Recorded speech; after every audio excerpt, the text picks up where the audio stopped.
తెలంగాణ కాంగ్రెస్ పార్టీలో విచిత్ర పరిస్థితి నెలకొంది. సొంత పార్టీ నేతలపైన కేసులు పెట్టిస్తూ ఉండటం హాట్ టాపిక్గా మారింది.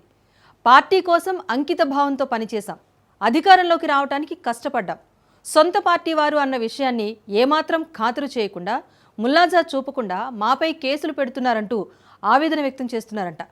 పరిస్థితి చూస్తూ ఉంటే అధికారంలో ఉన్నామా లేక ప్రతిపక్షంలో ఉన్నామా అర్థం కావటం లేదంటున్నారు ఒరిజినల్ కాంగ్రెస్ నేతలు.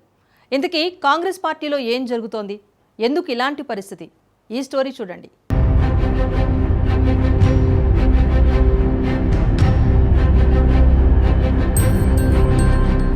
తెలంగాణలో 10 ఏళ్ల పాటు తీవ్ర ఒడిదుడుకులు ఎదుర్కొని గత ఎన్నికల్లో అనూహ్య విజయంతో అధికారం చేజిక్కించుకున్న కాంగ్రెస్ పార్టీ నేతల్లో క్యాడర్లోనూ ఆ ఆనందం మచ్చుకైనా కనిపించడం లేదా అంటే చాలా చోట్ల అవునని అంటున్న పరిస్థితి. పాత కొత్త లీడర్లు వారి క్యాడర్లతో కాంగ్రెస్ పార్టీ 2 వర్గాలుగా చీలిపోయింది. కొత్త లీడర్లు చేసిన ప్రతి నియోజకవర్గంలోనూ ఇదే పరిస్థితి. పార్టీ పెద్దలు జోక్యం చేసుకుని సర్దుబాటు చేయకపోవడంతో బహిరంగంగా కలహించుకుంటూ రోడ్డున పడి కొట్టుకునేదాకా వెళ్తున్నారు. ఎన్నో కష్టాలు చవిచూసి పార్టీని కాంగ్రెస్ జెండాను నమ్ముకున్నవారు ఇప్పుడు కొత్తవారి పెత్తనాన్ని జీర్ణించుకోలేకపోతున్నారు.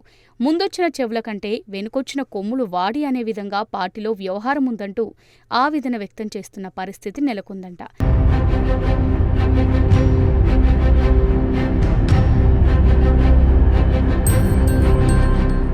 జాతీయ కాంగ్రెస్ పార్టీలో ప్రజాస్వామ్యం మిగిలిన అన్ని పార్టీల కంటే ఎక్కువే. హైకమాండ్ వద్ద అనుకోగా ఉన్నట్టు చాటుకుంటే చాలు. గ్రౌండ్ లెవెల్లో ఏం చేసినా ఎలా చేసుకున్నా చెల్లుతుందనే భావన ఇప్పటికీ పోవడం లేదట. ఇరు వర్గాలు కలహించుకొని బహిరంగంగా కుస్తీ పట్టిన ఘటనలు గతంలో ఎన్నో ఉన్నాయి. అయితే ఈసారి సరికొత్త ట్రెండ్ ఒక్క తెలంగాణ కాంగ్రెస్ పార్టీలో మాత్రమే కనిపిస్తుంది.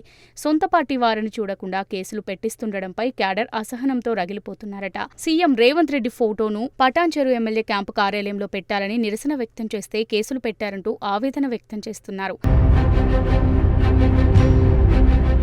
మరికొన్ని నియోజకవర్గాల్లో అయితే కాంగ్రెస్ పార్టీ నేతల మాటలను ఇంటా బయట చివరకు అధికారులెవరూ కూడా పట్టించుకోవడం లేదట. దీంతో అధికారంలో ఉన్నామా లేక ప్రతిపక్షంలో ఉన్నామా అర్థం కావడం లేదని నిట్టూర్పు విడుస్తున్నారు.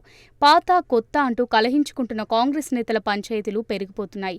తొలుత జగిత్యాల నియోజకవర్గం నుంచి స్టార్ట్ అయిన పంచాయతీ పటాన్చెరు వరకు వెళ్లిన వైనం రాజకీయ వర్గాల్లో హాట్ టాపిక్గా మారింది.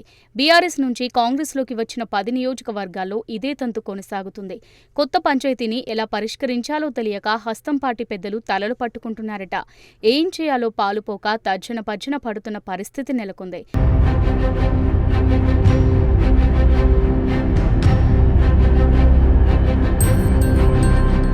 మరో విచిత్ర పరిస్థితి ఏంటంటే బీఆర్ఎస్ నుంచి కాంగ్రెస్లోకి చేరిన ఎమ్మెల్యేలు పాత పార్టీ బీఆర్ఎస్కు అనుకూలంగా మాట్లాడినా ఎవరూ పట్టించుకోవడం లేదట. ఆ లీడర్లను ఏం చేయని పరిస్థితి నెలకొందట. వీరి పంచాయతీ కాంగ్రెస్ పెద్దలకు ముందు నొయ్యి వెనుక గొయ్యిలాగా మారిన పరిస్థితి సృష్టించింది.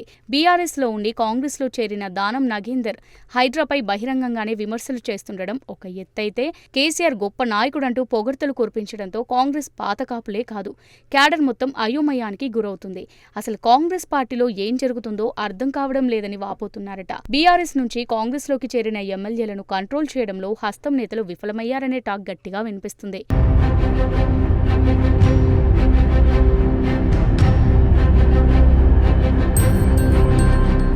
తెలంగాణలో కాంగ్రెస్ సర్కార్ ఏర్పడిన కొద్ది రోజులకే ప్రభుత్వం కూలిపోతుందని ప్రతిపక్షాలు చేసిన కామెంట్స్తో అలర్ట్ అయిన పార్టీ పెద్దలు ఆపరేషన్ ఆకర్ష్కు తెరలేపిన విషయం అందరికీ తెలిసిందే. అయితే ఒక్కొక్కరిని చేర్చుకుంటూ అదే ఊపులో బీఆర్ఎస్ శాసనసభా పక్షాన్ని కాంగ్రెస్ శాసనసభా పక్షంలో విలీనం కాబోతుందని అత్యుత్సాహంతో ప్రకటనలు చేశారు. అయితే చేరికలపై చూపినంత ఉత్సాహం పాత కొత్త నేతలు కార్యకర్తల మధ్య సమన్వయం కుదర్చడంలో విఫలం కావడంతో ఇప్పుడు దాదాపు 10 నియోజకవర్గాల్లోనూ కలహాలు ముదిరి పాకాన పడుతున్నాయి.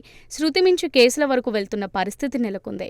రాబోయే రోజుల్లో పటాన్చెరువులో జరిగిన ఘటనలు ఇంకెన్ని చోట్ల జరుగుతాయోనని క్యాడర్ సందేహాలు వ్యక్తం చేస్తున్న పరిస్థితిపై ఆందోళన వ్యక్తమవుతుంది.